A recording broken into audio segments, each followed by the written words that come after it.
رب العالمین والصلاة والسلام علی رسول اللہ وعلی آلہ وصحبہ اجمعین ومن تبعہم بإحسان الی یوم الدین اشہد ان لا الہ الا اللہ وحدہ لا شریک لہ واشہد ان محمدا عبدہ ورسولہ اما بعد ودعوۃ الرسل واحدۃ فی جمیع الامم الا وہی الدعوۃ الی توحید اللہ الخالص تخلیصه من شوائب الشرك والبدع والمعاصي كما قال تعالى شرع لكم من الدين ما وصى به نوحا والذي أوحينا إليك وما وصينا به إبراهيم وإسماعيل وعيسى أن أقيموا الدين ولا تتفرقوا فيه۔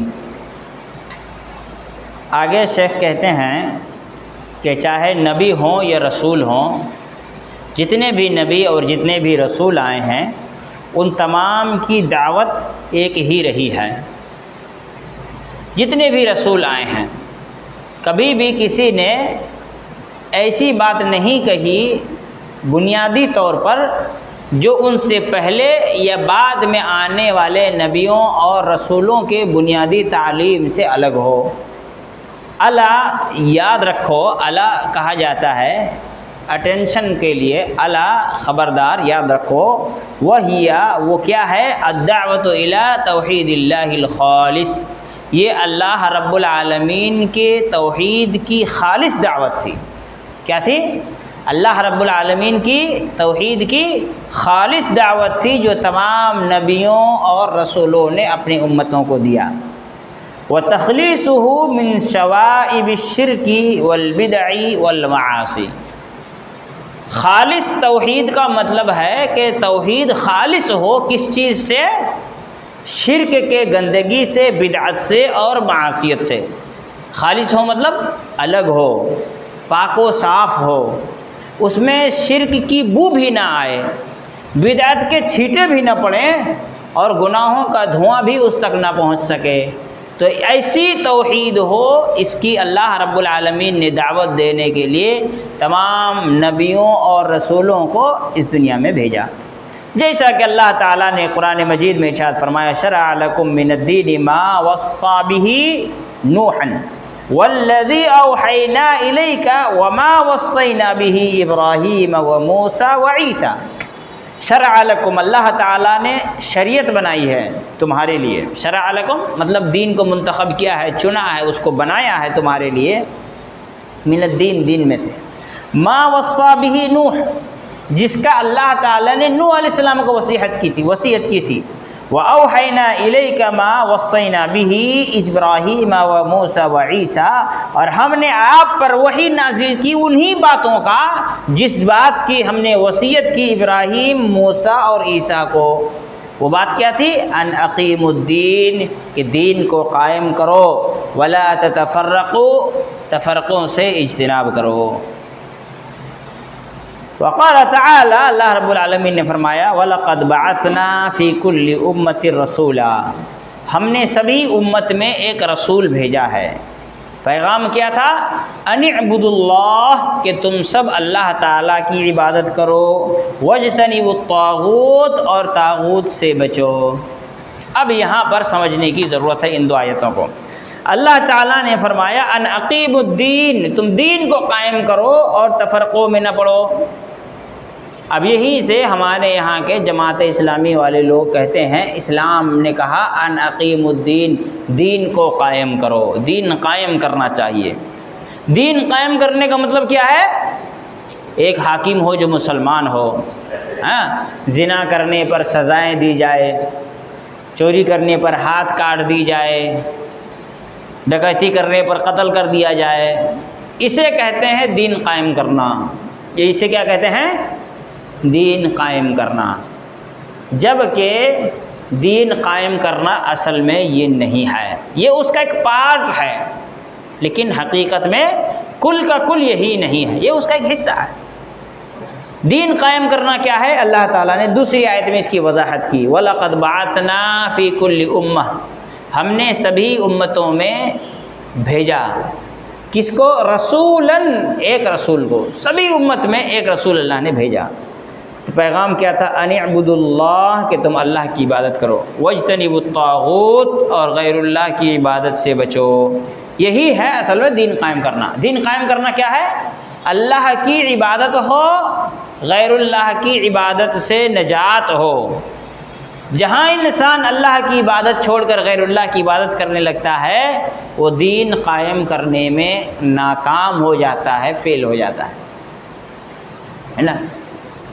ابھی پرسوں کی بات ہے، میں باراسات جا رہا تھا، تو بازو میں ایک مولانا تھے بنگلہ دیش کے۔ دیکھ کے ہی ان کے انداز سے مجھ کو لگا کہ یہ جلسہ کرنے والے مولانا ہیں، چاروں طرف جلسہ کرتے پھرتے ہیں۔ تو میرے ہاتھ میں ایک پرچی تھی عربی کا، اور میں اس میں کچھ کریکشن کر رہا تھا بیٹھ کر کے ٹرین میں۔ میں جب اس کو کریکشن کر رہا ہوں تو بار بار سے جھانک رہا ہے، پھر بیٹھ جا رہا ہے، پھر جھانک رہا ہے، پھر بیٹھ جا رہا ہے۔ اس کا جب مکمل ہو گیا میں اس کو بیگ میں رکھ لیا، تو ایک دم السلام علیکم ایسے کر کے ایک دم عجیب سے اسٹائل ہوتا ہے سلام کرنے کا، ایک دم انگلی ایسے ٹیڑھا کر السلام علیکم، وعلیکم السلام، مسافہ کیا۔ تو بنگلہ میں پوچھ رہا آپ کیا کرتے ہیں؟ تو میں نے کہا کہ میں امام ہوں مسجد کا۔ تو اس سے پہلے اوپر نیچے دو چار بار دیکھا، تو بھائی امام کو مطلب سر پہ پگڑی ہوگا، اونچی ٹوپی ہوگی، ہاں، یہ ہاف ہاتھ کا کرتا اور پینٹ پہن کے، نہ سر پہ کچھ ہے نہ کچھ، بیٹھا ہوا ہے نارمل بیگ لے کر کے۔ تو یہ کون سا مولانا ہے؟ پھر مجھ کو بول رہا ہے بہت جنرل گھومتے ہیں لگتا ہے۔ میں نے کہا میں جنرل باغی میں ہوں تو جنرل ہی ہوں، سمجھ لیجئے۔ تھوڑی سی مذاق وذاق کیے۔ اس کے بعد وہ آیا اپنے اصلی مدعے پر، کہنے لگا کہ دیکھیے پوری دنیا کی سب سے بڑی مصیبت یہ ہے کہ اتنے سارے 50 سے زیادہ مسلم ممالک ہیں، لیکن کوئی مسلمانوں کا لیڈر نہیں ہے، یہی وجہ سے ساری پریشانی ہے۔ میں نے کہا مسلمان لیڈر نہیں ہے، اس سے کسی کے نماز چھوڑنے کا کیا لینا دینا ہے؟ اگر مسلم لیڈر نہیں ہے تو اس سے نیاز فاتحہ کا کیا لینا دینا ہے؟ اگر مسلم لیڈر نہیں ہے تو اس سے مزاروں پر چادر چڑھانے کا کیا لینا دینا ہے؟ اگر مسلم لیڈر نہیں ہے تو کیا انسان کو چادر پر چڑھانا چاہیے؟ یا مسلم لیڈر نہیں اس لیے آدمی نماز نہیں پڑھے گا؟ مسلم لیڈر نہیں ہے اس لیے وہ دھوکہ دے گا، چوری کرے گا، زناکاری کرے گا، رشوت لے گا، سود کھائے گا؟ اس کا مسلم لیڈر نہ ہونے سے کیا لینا دینا ہے؟ ذرا مجھ کو اس کا تعلق بتائیے، اس کا ربط بتائیے کیا ہے؟ تو بیچارے کا تو ایسے ہی گھر گیا، وہ ویسی جو سیلی تقریر کر کر کے پیسہ کمانے والا مولوی ہے۔ تو میں نے کہا اس سے اس کا کیا لینا دینا ہے؟ ابھی یعنی 12 ربیع الاول کا دوسرا سیکنڈ دن تھا وہ، تو میں نے کہا کہ ابھی جو 12 ربیع الاول میں اتنا سارا خرافات ہوا، آپ کو تو معلوم ہے 12 ربیع الاول کی یہ مصیبت کب شروع ہوئی تھی؟ بولے ہاں۔ بولے اس وقت دنیا میں مسلم لیڈر تھا کہ نہیں تھا؟ ہاں تھا۔ میں نے کہا کہ اجمیر جو مزار بنا وہ کس زمانے میں بنا؟ بولے مجھے یاد نہیں ہے۔ مطلب جس بھی زمانے میں بنا ہو، اس زمانے میں ہندوستان میں مسلم لیڈر تھے کہ نہیں تھے؟ ہاں۔ تو میں نے کہا پھر گناہ کا، انسان کی بدعمالیوں کا دین سے دور ہونے کا تعلق مسلم لیڈرشپ سے کیا تعلق ہے اس کا؟ آپ کے یہاں دین ہے کرسی اور ہمارے یہاں دین ہے دعوت۔ میں نے اس سے کہا کہ میں اہل حدیث ہوں اور ہم کیا کہتے ہیں آپ سن لیجئے۔ آپ نا بلڈنگ اوپر سے کھڑا کرنا چاہتے ہیں، ہم نیچے سے بلڈنگ اٹھانا چاہتے ہیں۔ جب ایک انسان قرآن پڑھے گا اور اللہ تعالیٰ کی تابعداری اختیار کرے گا، اس کا مطیع و فرمانبردار ہو جائے گا، اللہ کی غلامی قبول کرے گا، اللہ کے حکم کے خلاف جانے سے ڈرے گا، تو پھر ایسی صورت میں وہ سمجھے گا کہ اسلام میں حاکم کی، مسلم حاکم کی نافرمانی کرنے کو حرام قرار دیا گیا ہے، تب نہ جا کر کے وہ لیڈر کو تسلیم کرے گا۔ جب تک وہ اللہ کا اطاعت و فرمانبردار نہیں کرے گا، وہ اللہ کی نہیں سنے گا، پھر آپ کون ہے کہ بھائی میں اللہ کی نہیں سنتا، تم کون ہو؟ تو لیڈرشپ کیا کیجیے گا لے کر کے؟ آپ جنگل میں بھینس چرانے کے لیے رکھیے گا لیڈرشپ؟ اس لیے آج مسلم لیڈر کی نہیں، مسلم داعی کی ضرورت ہے، جو انسان کو اللہ تعالیٰ کا مطیع و فرمانبردار بنائے۔ آپ مسلم لیڈرشپ کی بات کرتے ہیں، اس کا مطلب انسان کو انسان کے فرمانبردار بنانے کو زیادہ ضروری سمجھتے ہیں۔ حاکم جو ہوگا انسان ہوگا، انسان کو اللہ تعالیٰ کے مطیع و فرمانبردار بنائیے۔ جب وہ اللہ تعالیٰ کی اطاعت کر لے گا تب جا کر کے دوسری تمام چیزیں ہونی چاہیے۔ یہی وجہ ہے حضرت معاذ بن جبل رضی اللہ تعالیٰ عنہ کو اللہ کے رسول صلی اللہ علیہ وسلم نے جب یمن بھیجا تو کہا انک تأتی الی قوم من اہل کتاب، تم ایک ایسے قوم کی طرف جا رہے ہو جن کو پہلے سے اللہ نے کتاب دے رکھی ہے، یہودیوں کو توریت اور نصرانیوں کو انجیل۔ فَأَوَّلُ شَيْءٍ تَدْعُوهُمْ إِلَيْهِ شَهَادَةِ أَن لَا إِلَٰهَ إِلَّا اللَّهُ، سب سے پہلے کسی چیز کی تم ان کو اگر خبر دو گے، اس کی طرف بلاؤ گے، اس کی طرف دعوت دو گے تو کیا ہے؟ اسلامی حکومت قائم کرنا نہیں بلکہ عقیدہ توحید کی دعوت دو۔ فَإِنْهُمْ أَطَاعُوا لِذَلِكَ، جب وہ اس معاملے میں اطاعت و فرمانبردار ہو جائیں، یعنی وہ شرک نہ کرے، توحید پر قائم ہو جائے، تب جا کر بتاؤ کہ اللہ تعالیٰ نے فَعَلِمُوا بِأَنَّ اللَّهَ قَدِ افْتَرَضَ عَلَيْهِمْ 5 صلوات فِي الْيَوْمِ وَاللَّيْلَةِ، کہ اللہ تعالیٰ نے ان پر دن و رات میں 5 وقت کی نماز فرض کی ہے۔ جب وہ توحید ہی نہیں مان رہا ہے، توحید جانتا نہیں ہے، مانتا نہیں ہے، تو پھر اسلام میں نماز کی کوئی اہمیت نہیں ہے۔ تو جب تک انسان توحید پر نہیں آئے گا تب تک کچھ نہیں ہو سکتا ہے۔ تو دین قائم کرنے کی بنیاد کیا ہے؟ ان اعبدوا اللہ واجتنبوا الطاغوت، اللہ کی عبادت ہو، غیر اللہ کی عبادت نہ ہو۔ یہاں پہ 3 چیزیں ہوتی ہیں۔ ایک انسان ہے جو نہ اللہ کی عبادت کرتا ہے نہ غیر اللہ کی عبادت کرتا ہے، کسی کی عبادت نہیں کرتا، وہ کیا ہے؟ ادھرمی ہے، بے دین، وہ مسلمان نہیں ہے۔ دوسرا آدمی ہے جو اللہ کی عبادت کرتا ہے، غیر اللہ کی بھی کر لیتا ہے، تو آدمی کیا ہوا؟ مشرک۔ تیسرا آدمی جو اللہ کی عبادت کرتا ہے، غیر اللہ کی عبادت نہیں کرتا، وہ کیا ہوا؟ مسلمان۔ تو اسلام میں بنیاد یہ نہیں ہے کہ آدمی صرف غیر اللہ کی عبادت چھوڑ دے، بنیاد ہے کہ غیر اللہ کو چھوڑ کر اللہ کی عبادت کرے۔ غیر اللہ کو چھوڑ دے، اللہ کو نہ پکڑے تو اس کا غیر اللہ کو چھوڑ کوئی فائدہ نہیں ہے۔ اور اگر غیر اللہ کو ساتھ لے کر اللہ کو پکڑنے کی کوشش کر رہا ہے تو پھر اللہ کو پکڑنے کا کوئی فائدہ نہیں ہے۔ تو غیر اللہ بھی چھوٹے اور اللہ کی عبادت بھی ہو۔ اسی لیے اللہ نے کہا ان اعبدوا اللہ واجتنبوا الطاغوت، اللہ کی عبادت ہو اور غیر اللہ سے انسان کیا ہو جائے؟ ہاتھ دھو لے، اس سے بری ہو جائے، اس سے اجتناب کر لے۔ یہی ہے اقامت دین، یہ ہے اقامت الدین۔ جماعت اسلامی والے اقامت دین کا مطلب کیا سمجھتے ہیں؟ کہ ایک مسلمان آدمی کو پردھان منتری بنا لو، دین قائم ہو گیا۔ پاکستان میں تو ہے کتنا دین قائم ہے نا؟ دوسرے دنیا میں تو چل ہی رہا ہے۔ اس کو اقامت دین نہیں کہتے۔ اقامت دین کا مطلب ہوتا ہے دین کے قائم ہونا۔ قائمن کا معنی کیا ہوتا ہے؟ کھڑا رہنا۔ کیا ہوتا ہے قائمن کا معنی؟ قم، کھڑے ہو جاؤ، اسی سے قائمن، کھڑے رہنا انسان کا۔ اور انسان کس پر کھڑا ہوتا ہے؟ عمارتیں کس پر کھڑی ہوتی ہیں؟ کس پر کھڑی ہوتی ہے؟ بنیاد پر۔ کس پر؟ فاؤنڈیشن پر۔ اور بنی الاسلام علی 5، اسلام کی بنیاد کتنی ہے؟ سب سے پہلی فاؤنڈیشن کیا ہے؟ شہادت اللہ الہ الا اللہ۔ جب فاؤنڈیشن کے لیے پلر گاڑتے ہیں تو دیکھیں گے 4 لوہا ہوتا ہے نا، 4 لوہے ہوتے ہیں۔ اس لوہے سے پہلے نیچے سیمنٹ وغیرہ کا گارا ڈالا جاتا ہے، پھر اس کے اوپر 4 لوہے ڈالے جاتے ہیں۔ تو وہ جو سیمنٹ کا گارا ہے وہ عقیدہ توحید ہے۔ اور عمل، نماز، روزہ، حج اور زکوٰۃ، یہ وہ 5 لوہے ہیں، 4 لوہے ہیں جس کو سیمنٹ کے ذریعے جکڑ کر کے رکھا جائے گا۔ تو عقیدہ توحید، نماز، حج، زکوٰۃ، روزہ، یہ اسلام کی بنیاد ہے، اور اسی پر اسلام کا عمارت قائم ہونا ہے۔ یہی چلا جائے تو پھر مسلم حاکم رکھ کر کیا کرے گا؟ آدمی ڈھول پیٹے گا خالی۔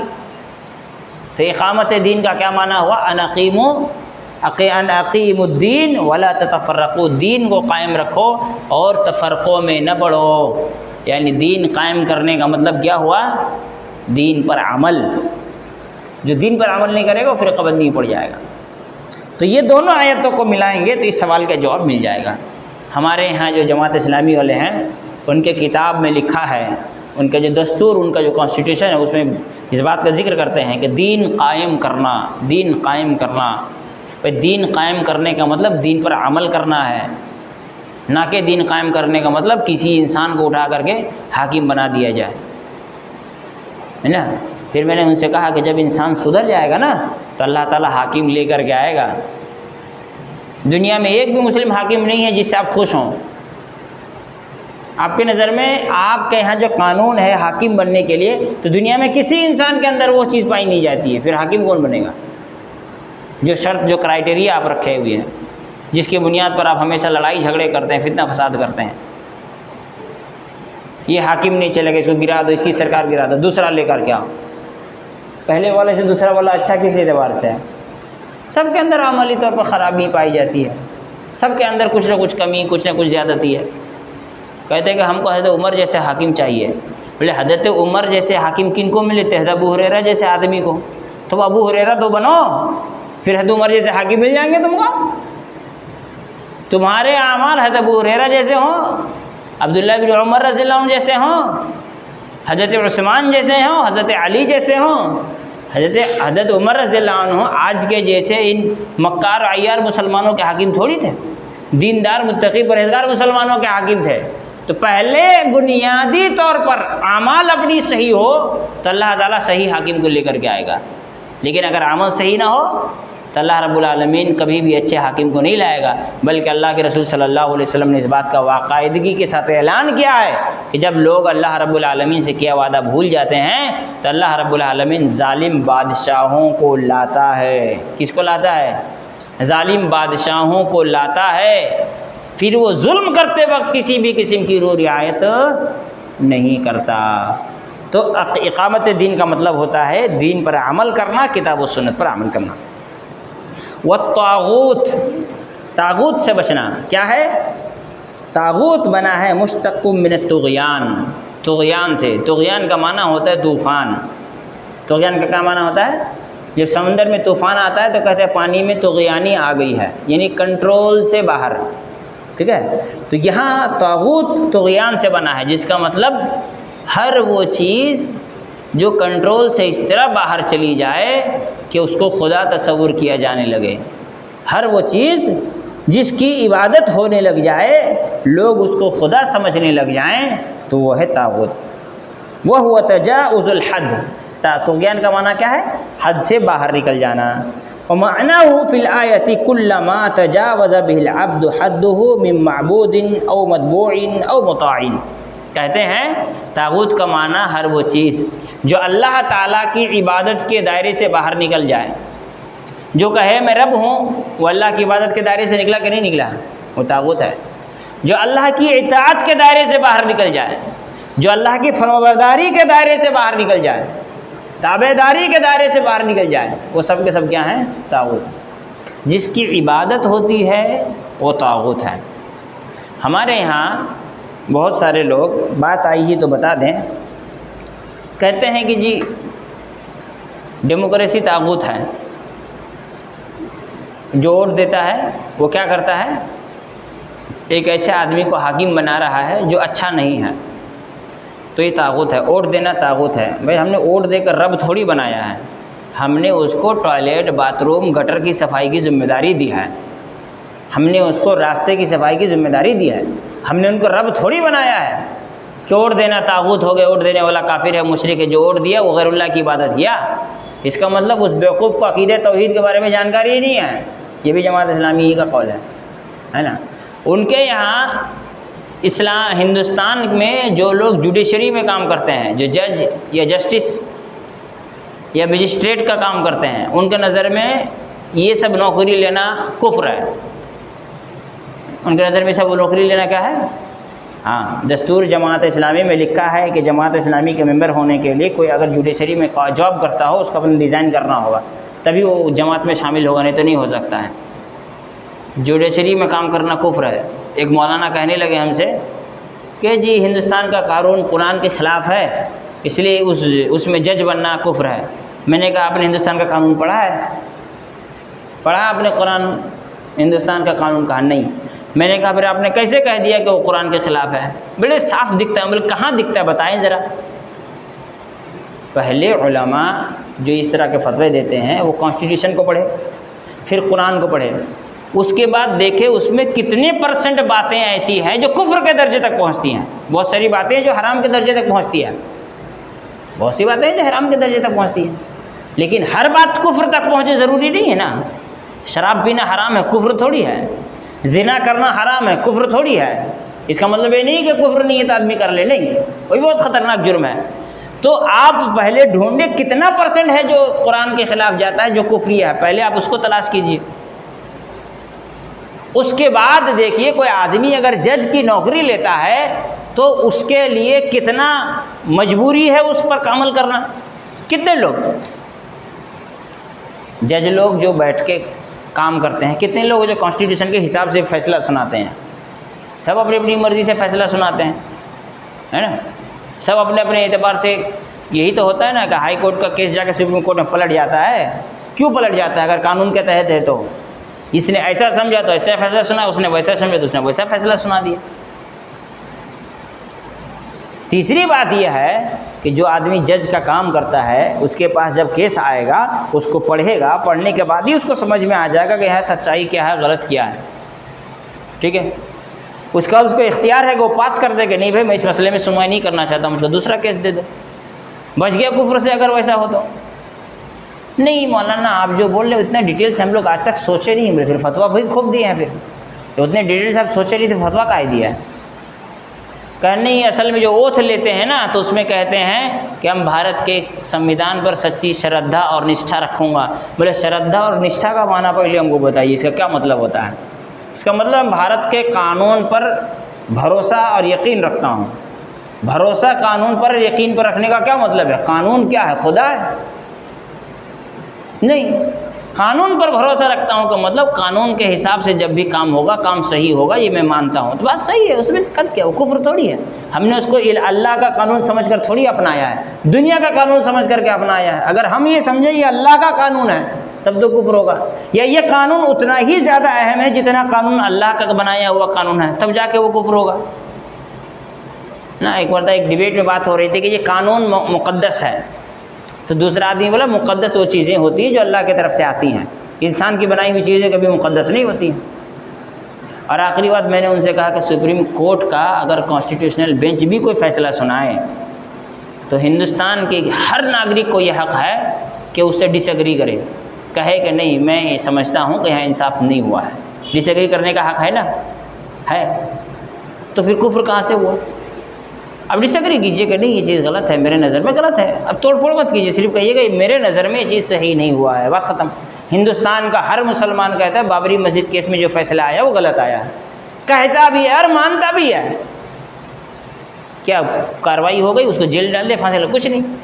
میں نے کہا آپ پہلے قانون کی چیزوں کو سمجھے نہیں ہیں، ٹیکنیکلٹی کو سمجھتے نہیں، آپ فتویٰ دینا شروع کر دیے کہ جی یہ کفر ہے تو وہ کفر ہے تو وہ کفر ہے. نہیں ٹھیک ہے آپ نے کہا ہے تو ٹھیک ہے ہم ضرور غور کریں گے. ابھی مولانا جو ہے نا مدینہ سے فقہ میں PhD ہیں، ہم غور کریں گے، اس پر بھی ریسرچ ہونی چاہیے. بولے ہاں آپ نہ آئیں سیدھے لائن پر. تو یہی حال جماعت اسلامی کا، ہر چیز میں ان کو کفر نظر آتا ہے، ہر گناہ ان کے نظر میں کفر ہے نا. ووٹ دینا کفر ہے، لیکن بریلوی کے مزار پر جانے کے باوجود وہ مسلمان ہیں، ان کے نظر میں مسلمان ہے نا. ووٹ دینے والا کافر ہے اور بریلوی مزار پر سجدہ کر کے بھی مسلمان ہے. یہ جماعت اسلامی کی سچائی ہے. تو بات دوسری طرف نکل گئی، طاغوت کے بارے میں بات کر رہے تھے. طاغوت جس کی عبادت کی جائے. ہاں اس میں ایک اور بات کہا کہ جی جو کورٹ میں کھڑے ہوتے ہیں تو اس میں اس کو کہتا ہے میلارڈ کہنا پڑتا ہے، مائی لارڈ کہنا پڑتا ہے نا. میں نے کہا کہ جو مائی لارڈ کہتا ہے نا یہ ہے انگریزوں کا سسٹم ہے، اس زمانے میں ہوتا تھا. ٹھیک ہے. اب آج جو چاپلوس وکیل ہوتے ہیں وہ آج ہی مائی لارڈ کہتے ہیں. آج جو چاپلوس وکیل ہوتے ہیں وہ آج ہی مائی لارڈ کہتے ہیں. لیکن جو نارمل وکیل ہوتے ہیں وہ سر کہتے ہیں، حضور کہتے ہیں. میں نے تو بھوجپوری میں ایک آدمی کو دیکھا آرگیومنٹ کرتے ہوئے، حضور ہمارا بات سن لے. ہاں بھائی وہ کہاں، وہ تو مائی لارڈ بولا ہی نہیں، تو حضور بول رہا ہے، تو کہاں سے کفر ہوگا؟ نہیں آدمی اس طرح سے انجان ہو کر کے کسی بھی چیز کو کفر کہنا شروع کر رہا ہے. مجھے تو ڈر ہے کہیں ایسا نہ ہو کہ قیامت کے دن اسی کی وجہ سے وہ جرم عظیم کا مرتکب ہو جائے گا. تم ہر چیز کو کفر کہتے پھر رہے ہو. تو انبیاء کے اور رسولوں کی دعوت کیا تھی؟ لوگوں کو اللہ کی طرف بلانا، توحید کی دعوت دینا، نہ کہ دوسری چیزیں جو لوگ بیان کرتے ہیں۔ وَأَوَّلُ رُسُلْ نوح علیہ السلام كما دل على ذلك حدیث الشفاعة حيث جاء فيه أنت أول المرسلين إلى الأرض۔ سب سے پہلے رسول کون ہے؟ نوح علیہ السلام۔ دلیل اللہ کے رسول صلی اللہ علیہ وسلم نے فرمایا قیامت کے دن جب لوگ سفارش کے لیے سب نبیوں کے پاس جائیں گے تو سب سے پہلے نوح علیہ السلام سے جب مخاطب ہوں گے تو کہیں گے آپ اس زمین کے سب سے پہلے رسول ہیں، انت اول المرسلین الی الارض، آپ زمین کے سب سے پہلے رسول ہیں۔ وآخرهم خاتمهم وافضلهم نبینا محمد صلی اللہ علیہ وسلم، اور ان کے آخری اور سب سے افضل ہمارے نبی محمد صلی اللہ علیہ وسلم ہیں، جیسا کہ اللہ تعالیٰ نے کہا وَلَٰكِن رسول اللہ خاتم النبیین، یہ اللہ کے آخری رسول ہیں اور آخری اللہ کے رسول اور خاتم النبیین آخری رسول ہیں۔ آخری حدیث، اس کے بعد دوسرا ٹاپک شروع ہوگا اسی چیپٹر میں۔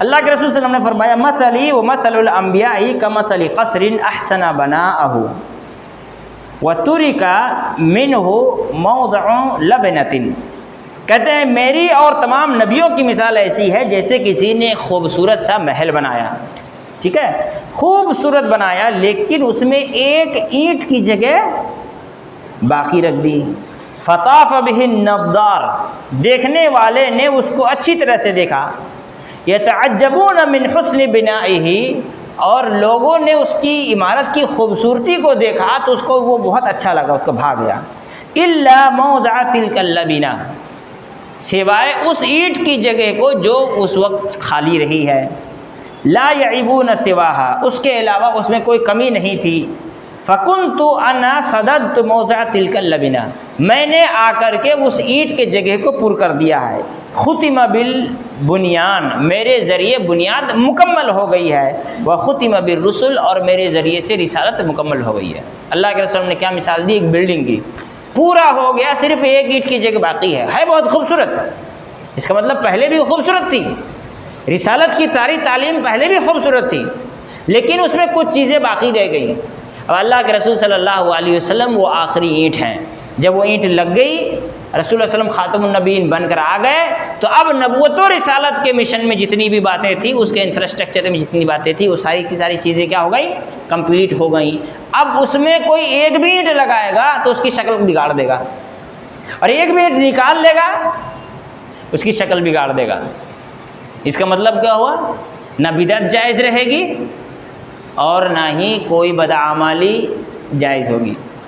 اب اللہ کے رسول صلی اللہ علیہ وسلم نے فرمایا کہ میرے ذریعے سے اب یہ رسالت کا جو انفراسٹرکچر ہے یہ مکمل ہو چکا ہے، میرے ذریعے سے رسالت کا معاملہ سلسلہ ختم ہو چکا ہے، میرے بعد اب کوئی نہ تو نبی آئے گا اور نہ رسول، اگر کوئی آنے کا دعویٰ کرے گا تو یہ اسلام کی خوبصورت بلڈنگ کو گندا کر دے گا، خراب کر دے گا۔